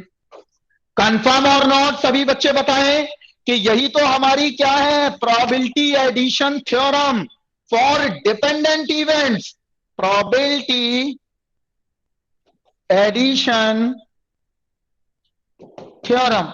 राइट? क्लियर? हमको मिल गया प्रोबेबिलिटी एडिशन थ्योरम। और प्रोबेबिलिटी एडिशन थ्योरम क्या है, P टारगेट इक्विवेलेंट टू, मैं एक बार फिर से लिखूंगा इसी एक्सप्रेशन को, बड़ा ही इंपॉर्टेंट एक्सप्रेशन है। PA बराबर, यहां देखो क्या मिला, सिग्मा I इक्वल टू 1 to N P of EI into P A by EI। Confirm और नॉट? इतना बात समझ में आ गया सभी बच्चों को कि this is a probability addition theorem. और प्रोबेबिलिटी एडिशन थ्योरम हमने कहां से, इस डायग्राम से बना ली। और डायग्राम में ये जो वर्क फ्लो दिखाई दे रहा है, इस वर्क फ्लो डायग्राम में सारी चीजें आपके सामने विजुअलाइज हो रही हैं। किसी भी चीज को आप स्किप नहीं कर सकते हो, सारी चीजें दिखाई दे रही हैं। क्लियर है इतना बात? तो ये निकल आया। अब हम कुछ और करके देखते हैं, जिससे कि हमें कुछ एक नया रिजल्ट और मिलेगा, वो काम करते हैं। तो देखिए यहां पर एक नए रिजल्ट के लिए यहां देखो अब ध्यान से, यहां ध्यान से समझना, बिल्कुल इत्मीनान से, कोई जल्दबाजी नहीं करने की जरूरत है। मैथ्स मतलब बहुत ही टाइम टेकिंग प्रोसेस तरीके से पढ़ने की आदत डालो। टाइम निकालो, आपके पास नहीं है टाइम तो आप टाइम निकालने की कोशिश करें। राइट, यहां देखो, यहां ध्यान से समझना अब इस बात को। पहला काम तो हमने कर लिया। अब देखो इसी डायग्राम की मदद से तुम्हारे सारे क्वेश्चन, आईआईटी एडवांस हो, जेई मेंस हो, इंजीनियरिंग हो, गेट हो, नेट हो, या कोई भी आप कहीं भी पढ़ रहे हैं तो आप इससे इजीली कर सकते हो। तो देखो यहां पर क्या करा हमने, यहां समझना, this is start, right, this is E1, this is E2, this is E3, this is E4, and this is En, and this is target, and target means A, right, clear? अब बच्चे, सभी लोग बच्चे बताएंगे, हमने पूछा था कि टिकट ऑन नंबर 4 हो, वो बैग 1 से भी हो सकता था, बैग 2 से भी हो सकता था, क्लियर है? लेकिन अगर मैं ये जानना चाहूं कि टिकट 4 हो लेकिन किससे हो, बैग 1 से हो, तब कहानी क्या बनेगी? देखो यहां पर टिकट 4 हो, यहां देखना ध्यान से, टिकट 4 हो लेकिन बैग 1 से हो। यहां देखो, टिकट 4 हो लेकिन बैग 1 से हो, टिकट 4 हो लेकिन बैग 1 से हो। तो यहां पर देखो स्टार्ट, ये बैग 1 था, ये बैग 2 है, और यहां पर टिकट है। अब देखो यहां पर दिमाग कैसे चलाना है, रटना नहीं है, थ्योरम का फॉर्मूला रट लिया, वो रटना नहीं है। यहां देखो ये आ गया। अब यहां पर समझना ध्यान से, ये क्या था हमारा, P ऑफ E1 था, ये क्या था, P ऑफ E2 था, ये क्या था, P of A by E1 था, ये क्या था, P A बाई E2 था। इसका मतलब ये हुआ कि ये जो रूल आया है वो किसके अकॉर्डिंग आया था? देखो यहां पर हमने जो प्रोबेबिलिटी लिखी थी वही तो है ये। कैसे? देखो, PE1 into PA by E1 plus PE2 into PA by E2। सभी बच्चे बताएं, यही तो लिखा था। और ये क्या आया था, 1/2, 1/4, 1/2, 1/6 इज अ 5/24। क्लियर है? तो हमारे पास देखो, जो काम हमने लॉजिक से किया था, आपके सामने मैंने उसकी मैथमेटिक्स लिख दी। This is called a mathematics, is a logic, ये लिखा हुआ है गणित। क्लियर है इतना बात? अब लेकिन क्वेश्चन मैंने बदल दिया। अब समझना मेरी बात को, क्वेश्चन मैंने क्या बदल दिया कि टिकट 4 हो, टिकट 4 हो, क्या हो, टिकट 4 हो लेकिन किससे हो, बैग 1 से हो। समझे मेरी बात को? सभी बच्चे लिखें चैट पे, टिकट 4 हो, या पूछ दिया बैग 2 से हो। समझ में आया बात? टिकट 1 हो, टिकट हो लेकिन किससे हो, बैग 1 से हो, या टिकट हो किससे हो, बैग 2 से हो। इसका मतलब ये हुआ कि हम क्या चाहते हैं, अब रिवर्स जाना चाहते हैं, तो इसको क्या बोलेंगे, इनवर्स प्रोबेबिलिटी निकालना चाहते हैं। क्लियर है कि नहीं? जल्दी बोलिए, हम क्या चाहते हैं, इनवर्स प्रोबेबिलिटी निकालना चाहते हैं। क्लियर? बिल्कुल मुकेश, बिल्कुल सही है, बिल्कुल सही है, लेकिन हम तुम्हें कुछ और बताना चाहते हैं। तो मुकेश एक बार वो देखो, यहां देखो सभी बच्चे, तो हम क्या निकालना चाहते हैं, इनवर्स प्रोबेबिलिटी चाहते हैं। यहां पर भी हम क्या चाहते हैं, इनवर्स प्रोबेबिलिटी चाहते हैं। नजरिया मैं बदलना चाहता हूं आपको। आप लोग सब होशियार हो, मैथमेटिक्स सब जानते ही हो, सब पढ़ के आए हो। मेरा जो काम है, मेरी जो जर्नी में है, हमें काम है कि तुम्हारा, हमें दिमाग फर्टाइल करना है और स्पार्क कर दूं कि फिर अपने आप पढ़ लोगे तुम लोग। तो तरीका बस बताना चाहता हूं कि चीजों को देखने का नजरिया कैसे बदलना है। तो हमें क्या निकालना है, सभी बच्चे बताएं। अगर टिकट ऑन 4 हो, हम इसकी प्रोबेबिलिटी निकालना चाहें, टिकट ऑन 4 ऑन बैग 1 से, तो हम ये क्या निकालना चाहते हैं, इनवर्स प्रोबेबिलिटी तो चाहते हैं कि नहीं चाहते हैं? हम कौन सी प्रोबेबिलिटी चाहते हैं, इनवर्स प्रोबेबिलिटी चाहते हैं, क्योंकि हम अब इनवर्स जा रहे हैं। सभी बच्चे बताएं, जा रहे हैं कि नहीं इनवर्स? कि टारगेट इज ऑलरेडी अकल्ट। इसका मतलब क्या है यहां पर, यहां पर यह है कि अभी क्या था कि बैग 1 अकल्ट था, फिर टिकट 4 हो रहा था, अब रिवर्स हो गया। अब क्या हुआ कि टारगेट, यहां देखो मैं लिख रहा हूं, टारगेट इज ऑलरेडी अकल्ट, मतलब टारगेट पहले ही हो चुका है, right, and E1 is occurring. कि target is already occurred and even is occurring, तो द प्रोबेबिलिटी इज रिवर्स। तो अब हम क्या निकालना चाहते हैं कि टारगेट पहले ही हो गया। सभी बच्चे बताओ अब ये निकालना चाहते हैं कि नहीं? ए क्या है यहां पर? A is already occurred and even upon A is occurring. Clear है इतना बात? तो यहां पर समझ में आ गया होगा कि हम इनवर्स प्रोबेबिलिटी निकालने के लिए परेशान है, राइट? तो ये क्या है हमारी? This is a inverse rule या इनवर्स प्रोबेबिलिटी। क्लियर है इतना बात? This is a inverse probability. तो ये कैसे निकालें? बहुत बेसिक है। देखो अभी पहले जनरलाइज तो बाद में करेंगे, पहले हम इसके लिए देखते हैं। हमें निकालना है P इवन अपॉन ए। तो कैसे आएगा? देखो यहां पर ध्यान से यहां समझना। इवन अपॉन ए निकालोगे तो प्रोबेबिलिटी का फॉर्मूला क्या होता है बताओ? प्रोबेबिलिटी पीई बराबर क्या है? NE upon NS. क्लियर है? Number of favourable divide by the total. होता है कि नहीं होता है? तो अब देखो, तो अब कैसे निकालें? तो ये हो गया हमारा फेवरेबल पाथ। पहले वाले के लिए जल्दी बताओ हो गया कि नहीं? इनवर्स प्रोबेबिलिटी 12th में है लेकिन टीचर्स बताते नहीं है, बहुत ही इंपॉर्टेंट है। देखो अभी समझ में आ जाएगा क्यों इंपॉर्टेंट है। तो even upon A, even upon A is a inverse rule. Clear? तो ये हमारा फेवरेबल पाथ हो गया कि नहीं हो गया? ये हमारा कौन सा पाथ है? Favourable path. तो आंसर क्या होना चाहिए? Favourable path upon total path. आपको इंजीनियरिंग में बहुत ही इंटरेस्टिंग है मैथमेटिक्स। यहां देखो अगर सही ढंग से पढ़ोगे तो फेवरेबल पाथ अब निकालते हैं। इवन अपॉन ए क्या निकल के आया? देखो favourable path E one into P A by E one upon P E one into P A by E one plus P E two into P A by E two. होगा ये? नहीं होगा? और यही प्रोबेबिलिटी तो कहलाती है क्या? Bayes theorem. क्यों? क्योंकि हमें जहां पर इनवर्स रूल पता करना होता है वही क्या होता है? Inverse. Why we are dividing by the total path. अगर आपने एबी सॉल्वर, अगर आपने बेसिक बचपन में 7th क्लास में अगर प्रोबेबिलिटी पढ़ी होगी तो आपको बेसिक आइडिया इतना होना चाहिए कि number of favourable divide by the total. अगर मैं किसी डाइस पे अगर 1 आता है ना तो उसकी प्रोबेबिलिटी क्या होगी? 1/6 होगी। क्लियर है? तो वहां से लॉजिक आप कनेक्ट कर सकते हैं। तो हमारा ये हो गया favourable path, right? This is a favourable path and this is a total path. Clear है? तो favourable path divide by the total path ये निकल आया। और यही क्या है हमारे लिए? इसी को बोलते हैं हम बेस थ्योरम। अगर मान लो वो ये निकलवाना चाहे, यहां देखो E2 अपॉन ए, इसका मतलब क्या हुआ कि ticket on number 4, ticket on number 4 लेकिन किससे हो? बैग 2 से हो।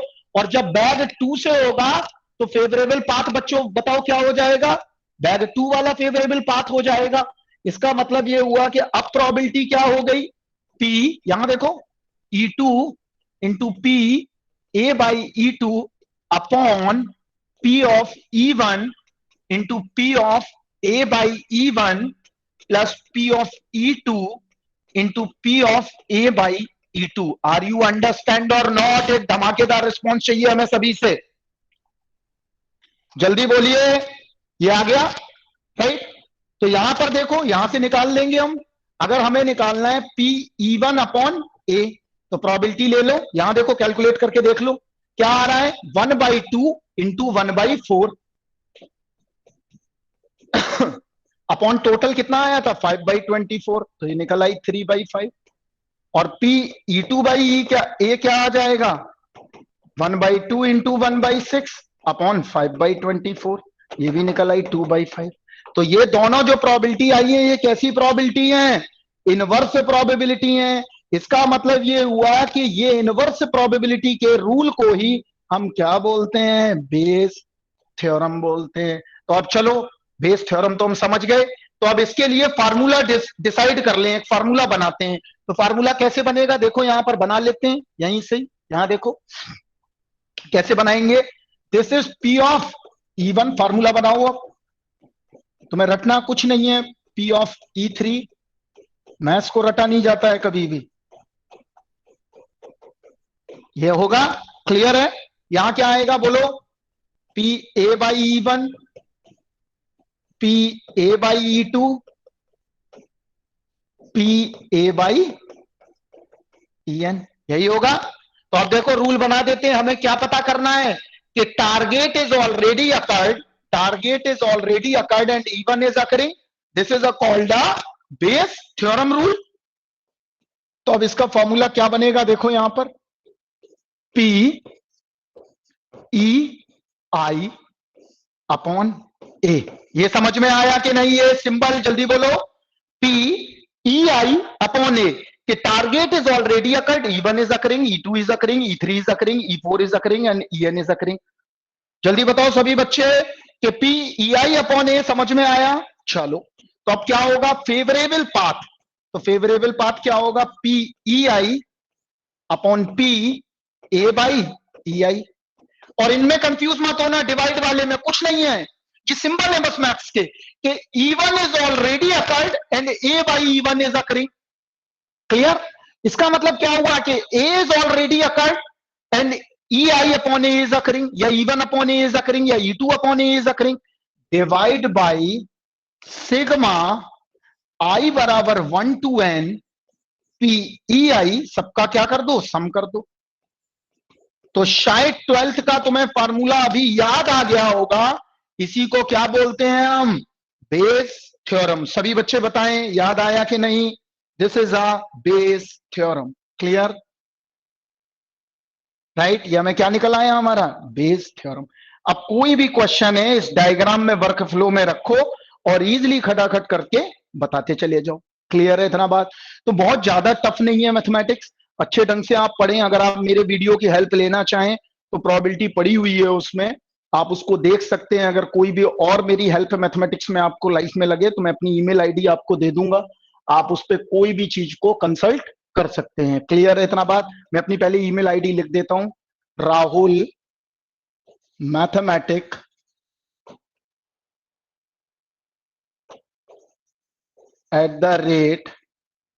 @gmail.com।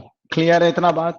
तो कोई भी दिक्कत अगर आती है आपको मैथमेटिक्स में तो आप पूछ सकते हो कभी भी मुझे। बहुत ही ज्यादा हैंडराइटिंग क्लियर नहीं है तो क्लियर कर देते हैं बेटा। लो अब ठीक है,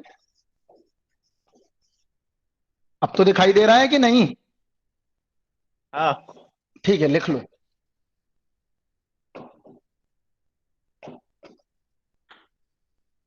कोई बच्चा अगर कोई क्वेश्चन वगैरह पूछना चाहे, यूट्यूब पे मैंने बता दिया, आप देख लेना, जेनिक एजुकेशन में मैथमेटिक्स देख लेना, जेनिक एजुकेशन में मैथ्स करके डालना, इंजीनियरिंग मैथ्स, उसमें सबसे नंबर 1 पे ही खुल जाएंगे। और एक जी सेंट्रिक है, उसको भी देख सकते हो। राइट? ये दोनों चीजें देख सकते हो, आपको मिल जाएगा सारा। प्रोबेबिलिटी दोनों में पड़ी हुई है। और इसके अलावा पेड है, MATIK नॉट C। राइट?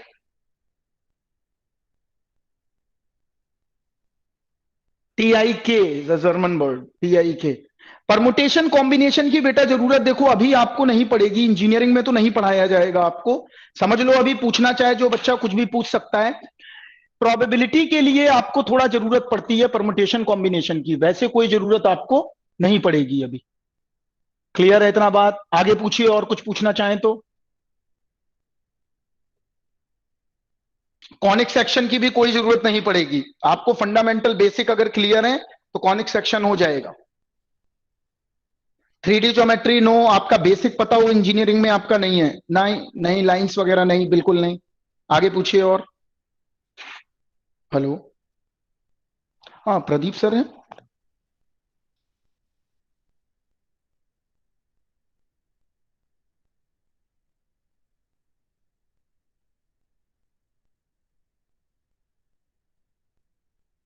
आप पढ़ेंगे वेक्टर कैलकुलस।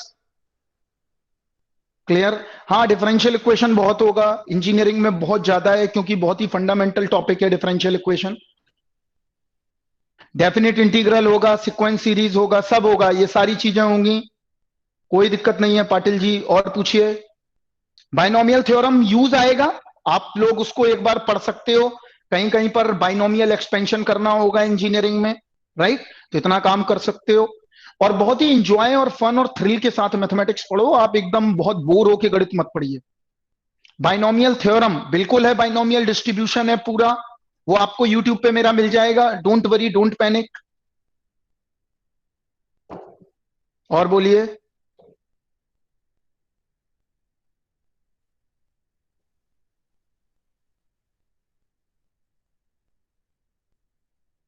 कॉम्प्लेक्स एनालिसिस बहुत ज्यादा है, बहुत ज्यादा, बहुत कुछ पढ़ना है। कॉम्प्लेक्स एनालिसिस आप लोगों ने नंबर्स पढ़े हैं, कॉम्प्लेक्स एनालिसिस भी पढ़ना है, और कॉम्प्लेक्स तो बहुत ही ब्यूटीफुल थ्योरी है।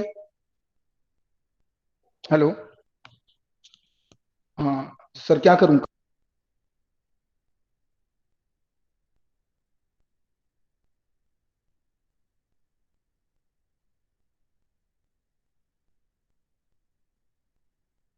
काफी जरूरत पड़ेगी कॉम्प्लेक्स नंबर की, और कॉम्प्लेक्स नंबर एक्सटेंसिवली यूज होता है आपका, स्टैटिस्टिक्स भी है पूरा, स्टैट्स, प्रोबेबिलिटी, सारी चीजें पढ़ने का आपको मौका मिलेगा।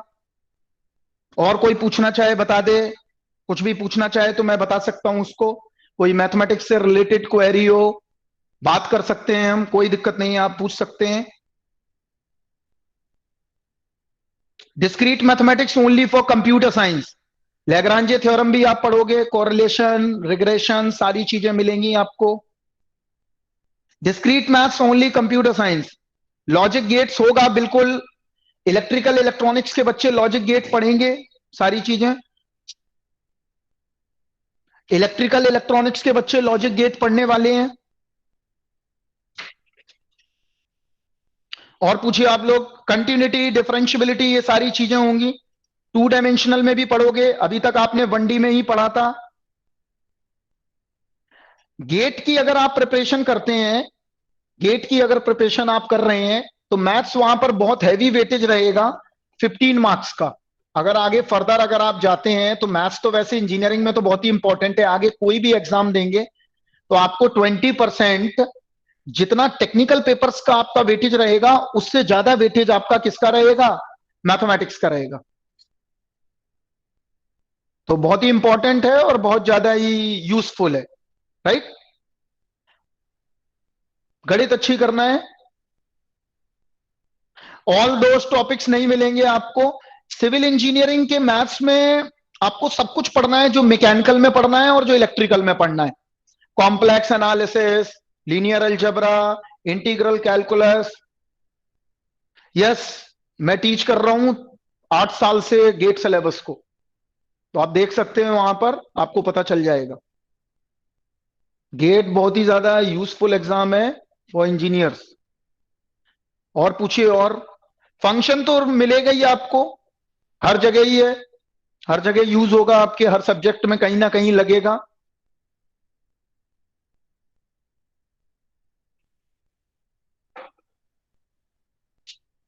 सीएस में विशाल पूछ रहे हैं, सीएस में भी मैथ्स है।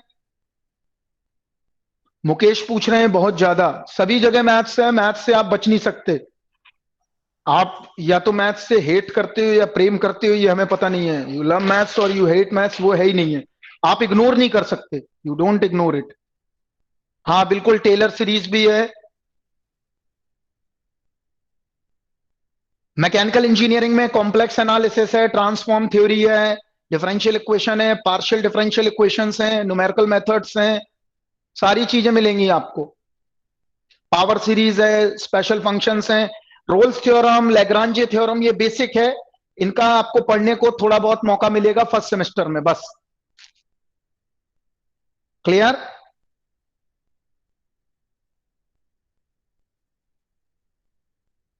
तो ये सारी चीजें आपको यहां से सीखनी पड़ेंगी।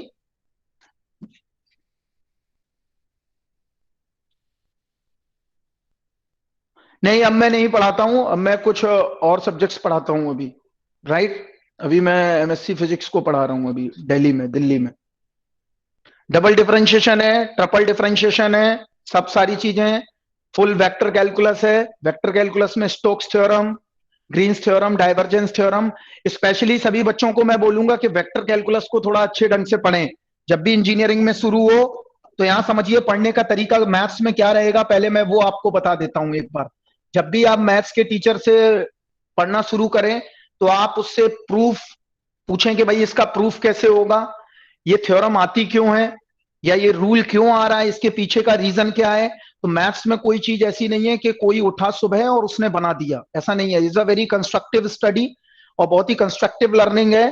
तो आप जितनी भी चीजें पढ़ें, आप फर्स्ट सेमेस्टर जब भी शुरू करें वहां आप टारगेट करें पहले सेमेस्टर से ही, पहली क्लास से ही, कि चीजों के बारे में आपको पता होना चाहिए। आप हर टीचर से आप पूछने की कोशिश करें, और हमारे जो टीचर्स हैं उनसे पोलाइटली आप बात करें, वो आपकी सॉल्व करने की कोशिश करेंगे। Right, clear. तो ऐसा नहीं है कि आप चीजें, अगर देखो अगर तुम भी चीजों के मतलब नहीं जानते हो तो इसमें आपकी भी कहीं ना कहीं गलती होती है कि आप पूछते नहीं है।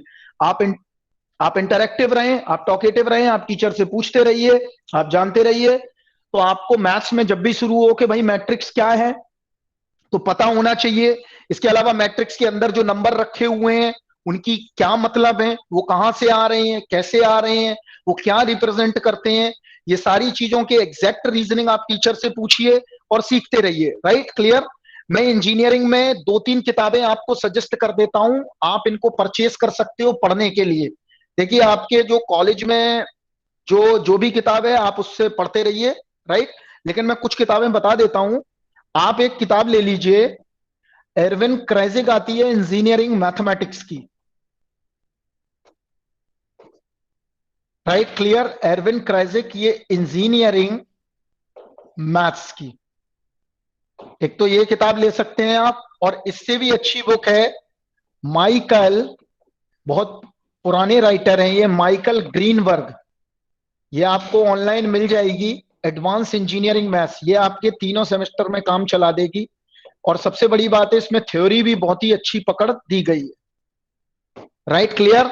और जो बच्चे मान लो क्वेश्चन भी लगाना चाहते हैं तो क्वेश्चन के लिए आप एक इंजीनियरिंग मैथ्स की किताब आती है, मैं लिख देता हूं, जैन एंड अयंगर। जिन बच्चों को किताबें ना मिलें वो मुझे मेल कर दें, उनके लिए मैं कोशिश करूंगा कि उनको भेज सकूं मैं। क्लियर है इतना बात, ये तीनों किताबें। और कोई बच्चा अपनी क्वेरी करना चाहता हो, कुछ भी बात करना चाहता हो, पूछते जाए। अभी आपके लिए ही ये सेशन रखा गया है जिससे कि आप अच्छे ढंग से चीजें सीखते जाएं। सर आपने जो इंजीनियरिंग के बुक्स बताए वो सारे ब्रांचेस के लिए है क्या? क्या सारे ब्रांचेस के लिए है क्या? हाँ, सारे ब्रांचेस के लिए, कोई दिक्कत नहीं है। इसमें मैकेनिकल सिविल के लोग तो बस इतना ही पढ़ लें, बहुत है। क्लियर है, कोई घबराने की बात नहीं है। लास्ट बुक का नाम मैं कर देता हूं, engineering maths Jain and Iyengar. Jain and Iyengar. V V Ramanna भी सही है, वो भी अच्छा है, वो भी ले सकते हैं। लेकिन मैं सभी को बोलूंगा अगर स्पेशली ये किताब मिले, one of the fantastic book, Michael Greenberg for engineering mathematics. Notes बनाने के लिए देखिए आपको क्या करना है, पहले आप नोट्स मत बनाइए। नोट्स बनाने के लिए भी देखो, मैथमेटिक्स में नोट्स आप बनाओगे तो क्या किताब को ही आप उतार के लिखोगे? तो गणित में देखो क्या करो, मैथ्स में आप एक काम करना है, बहुत मेन टॉपिक बताता हूं। जब भी कोई थ्योरम आप पढ़ रहे हो, जब भी कोई रूल पढ़ रहे हो, तो उसको विजुअल्स में सोचने की कोशिश करो। किसमें? विजुअल्स में। यहां समझ लो थोड़ी चीजें। क्यों? क्योंकि हमारे दिमाग का जो पैटर्न है ना सोचने का, वो ज्योमेट्रिकली है। राइट, विजुअल्स हैं, विजुअल्स। तो अगर आप चीजों को विजुअल्स में देखने की कोशिश करोगे तो मैथमेटिक्स आपको ज्यादा समझ में आएगा। राइट, और अगर उसका विजुअल समझ गए तो आप नोट्स बनाने की जरूरत कभी लाइफ में पड़ेगी नहीं मैथ्स में। और नोट्स बनाने की जरूरत कब पड़ती है, या फार्मूलों की लिस्ट बनाने की जरूरत, जब आप विजुअल्स में नहीं सोचते हो। राइट, अगर मैं विजुअल्स में सोच रहा हूं तो मुझे फिर नोट्स बनाने की जरूरत नहीं है। तो फोकस करना है कि विजुअलाइजेशन पार्ट पर बहुत ध्यान देना है, उसके लिए एफर्ट लगाना है। अगर नहीं आपके पास एफर्ट लग पाता है तो आप, हम हैं और भी टीचर हैं आपके कॉलेजेस में, आप उनसे एफर्ट करके आप सीखने की कोशिश करो छोटी छोटी चीजें। राइट, तो यहां पर विजुअल्स पर ध्यान देना है मैथमेटिक्स में। राइट, क्योंकि मैथ्स में हमारा दिमाग जो है वो विजुअल्स में सीखता है, और जिन व्यक्तियों का मैथमेटिक्स बहुत अच्छा है उनको पता है कि थिंकिंग जो है वो मैथमेटिकली होती है, मतलब स्टेप बाय स्टेप प्रोसेस है। एकदम आप चीजें जल्दी नहीं सीख सकते कि आप सोचो कि एकदम आपको तुरंत बता दिया जाए सीख जाओगे, नहीं। मैथ्स में बच्चे का भी होशियार होना जरूरी है कि अगर मान लो मैं कुछ विजुअलाइज करवाना चाहता हूं तो बेसिक विजुअलाइजेशन बच्चे के पास होना इंपॉर्टेंट है। क्लियर है इतना बात? अगर बेसिक विजुअलाइजेशन है तो बच्चा हर जगह हैप्पी है, वो फिर चाहे इंजीनियरिंग के सब्जेक्ट्स पढ़ रहा हो, चाहे वो फिजिक्स में चला जाए, चाहे वो किसी भी फील्ड में चला जाए मैथमेटिक्स के, कोई फर्क नहीं पड़ेगा फिर, राइट? तो मैथ्स बहुत यूजफुल है। ऐसा आप समझ लो, अगर आपको एक अच्छा इंजीनियर बनना है तो आपके पास टूल किट होनी चाहिए, और टूल किट का मतलब क्या हुआ? गणित या मैथमेटिक्स। अगर मैथ्स आपके पास टूल किट है तो काम बन जाएगा। जैसे कारपेंटर के पास अगर उसके इंस्ट्रूमेंट्स नहीं है तो वो कारपेंटरी नहीं कर सकता, राइट? उसी तरह मैथमेटिक्स जो है ना, वो एक कारपेंटरी के टूल बॉक्स मान लो, या किसी भी आर्ट के टूल बॉक्स मान लो, राइट? तो वो टूल है जो हमें मदद करते हैं इंजीनियरिंग में, फिजिक्स में, या कहीं पर भी। ऐसी कोई जगह नहीं है साइंस में जहां पर मैथमेटिक्स इस्तेमाल ना होता हो। क्लियर है इतना बात? और कोई आप क्वेश्चन पूछना चाहें तो पूछ लें, इसके बाद अब मैं ये सेशन को खत्म करूंगा। कोई और क्वेश्चन?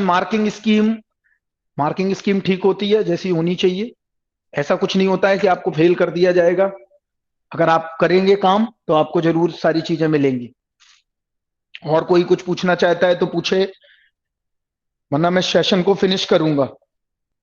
सर ब्रांच अपग्रेड कर सकते हैं, बिल्कुल।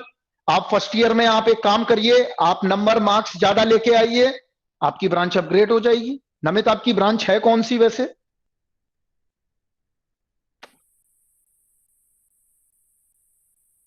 नमित, कोई भी ब्रांच हो, इलेक्ट्रॉनिक्स? हाँ सही है, बढ़िया ब्रांच है, आप इसी में ही पढ़िए। अभी आपको हेल्प, आपको अगर आगे कभी जरूरत है तो Pradeep sir mechanical engineering department में, आप उनसे कंसल्ट कर सकते हैं, तो वो हम तक ये बातें पहुंचा देंगे। प्रदीप सर मेरे बहुत ही अजीज मित्र हैं, तो उनने ही मुझे इनवाइट किया था, उनको भी मैं थैंक यू बोलूंगा। क्लियर? और आप लोगों को भी मैं थैंक यू कहूंगा सेशन के लिए। चलिए ठीक है, मैं अब इस सेशन को लॉग आउट करूंगा। कोई और कुछ पूछना चाहे तो पूछ सकता है मुझसे। Sir, पूछो। I would like to extend a vote of thanks for today's session. Okay, thank you ma'am. I would like to thank our guest lecturer, Mr. Rahul, for enlightening us with knowledge. Today's session gave deep insights and was really informative. I am definitely sure that the knowledge you shared and the tricks will help us throughout our student life. Thank you for Okay. joining, sir. Sir, Okay, it was a welcome. pleasure to have you. Okay, welcome ma'am, welcome.